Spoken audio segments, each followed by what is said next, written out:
Tuesday morning காலையிலே பார்த்திங்கன்னா 6 மணிக்கெலாம் விடிஞ்சிருது. 5:30க்கெலாம் விடிஞ்சிட மாட்டுக்கு. நான் எழுந்திரிக்கிறது 6 மணி தான் எழுந்திரிக்கிறேன்.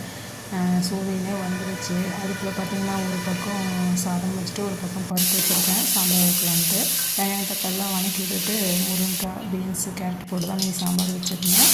சாம்பார் ஒரு பக்கம் ரெடி ஆகிட்டு இருந்தது. ஒரு பக்கம் பார்த்திங்கன்னா வாழைப்பூ தான் பொரியல் பண்ணிகிட்ருந்தேன். முதல் நாளே வாழைப்பூ வந்து க்ளீன் பண்ணிவிட்டு வச்சுட்டுனா செய்கிற அன்றைக்கி கட் பண்ணிவிட்டு வாழைப்பூ சீக்கிரமாக செஞ்சிடலாம். ஈஸியாகவும் இருக்கும் நமக்கு செய்கிறதுக்கு. வாழைப்பூ சாம்பார் பொரியல் ரெடி ஆகிடுச்சு. அன்றைக்கி மதியம் பார்த்திங்கன்னா பசங்களுக்கு சரி நீங்கள் ஸ்நாக்ஸ் கேட்பாங்க. ஸ்நாக்ஸ் தான் செய்ய ஆரம்பிச்சிட்டேன். கேக்கு தான் பண்ணியிருந்தேன் கோதுமை வச்சுட்டு. ரொம்பவே ஈஸியாக பண்ணியிருந்தேன். சேர்க்காம வெல்லம் சேர்த்து தான் பண்ணியிருந்தேன். இந்த கேக் வீடியோ பார்த்திங்கன்னா ஏற்கனவே 2 நாளைக்கு முன்னாடியே நான் வந்து அப்லோட் பண்ணியிருந்தேன். தேவைப்பட்டால் நீங்கள் பார்த்துக்கோங்க. ரொம்ப ஈஸியாக பண்ணிடலாம்.